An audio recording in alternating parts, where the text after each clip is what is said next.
Hello, नमस्ते दोस्तों। हमारे YouTube channel medical and surgical में आपका बहुत बहुत स्वागत है। यह हम आज बताने जा रहे हैं छोटे बच्चों की खांसी और जुकाम और बुखार की बहुत अच्छी सिरप है। ये बाज़ार में वेंट्रापी सिरप नाम से मेडिकल स्टोर में मिल जाएगी और ये 65 रुपये की है।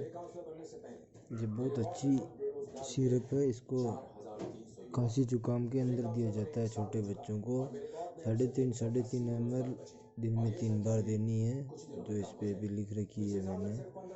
और हमारे यूट्यूब चैनल को सब्सक्राइब करें। और ये बहुत अच्छी सिरप है, इसको एक बार यूज़ करके देखें और फिर आपको आउटपुट का इसका पता लगेगा। आपका बच्चा बिल्कुल ठीक हो जाएगा। और ये सिरप किसी भी मेडिकल स्टोर पे मिल जाएगी। धन्यवाद दोस्तों। हमारे यूट्यूब चैनल को सब्सक्राइब ज़रूर करें।